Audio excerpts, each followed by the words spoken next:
அனைத்தையும் எடுத்து வந்துள்ளேன். வாங்காமல் சென்று விடாதே. உனக்கு எதற்காக இந்த பரிசை நான் கொடுக்கிறேன் என்றால் இதற்கு என்ன அர்த்தம் என்றால், நான் உனக்கு மறைமுகமாக கூறுவது உனக்கான மங்கள செய்தியை கொண்டு வந்து உள்ளேன். உன்னுடைய திருமண தேதியை நிச்சயம் செய்து விட்டேன். உன்னுடைய வீட்டில் சுப காரியம் நடக்கப் போகின்றது என்று தான் அர்த்தம். என் பிள்ளைகள் விரும்பிய என்னுடைய குழந்தைகளுக்கு குழந்தை பாக்கியம் தரப்போகின்றேன். ஸ்ரீ அனுகிரக லக்ஷ்மி, நீங்கள் எப்போதும் என் கூடவே இருங்கள்.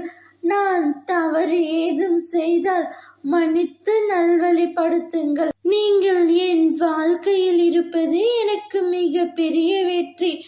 உங்கள் அன்பை தவிர வேறு எதுவுமே எனக்கு வேண்டாம் என்ற பிரார்த்தனை செய்து என் குழந்தைகளுக்கு தேவையானதை கொடுக்கவே உன் அம்மா நான் இந்த நன்னாளில் வந்திருக்கின்றேன். உனக்காக ஒரு புதிய வாழ்க்கையை கொடுக்க போகின்றேன். அவ்வாழ்க்கையில் நீ மிகவும் மகிழ்ச்சியாக இருப்பாய்.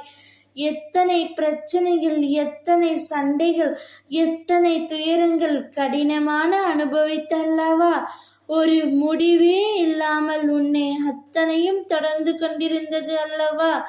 இவை அனைத்தும் மாறி உன்னை நீ நினைத்து பார்க்க முடியாத அளவிற்கு உயர்த்த போகின்றேன்.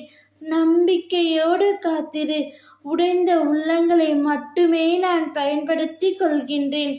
ஆசீர்வாதங்களை வழங்குவதே அம்மாவின் வேலை. எனக்கு யாரிடமும் கோபம் வராது.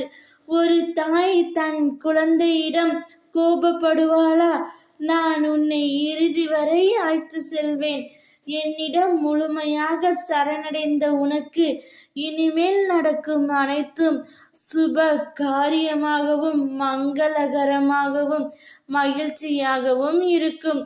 இன்று நான் எடுத்து வந்ததை மறவாமல் வாங்கிக்கொள் தங்கமே. மஞ்சளையும் குங்குமத்தையும் எடுத்துக்கொள். ஓம் சக்தி.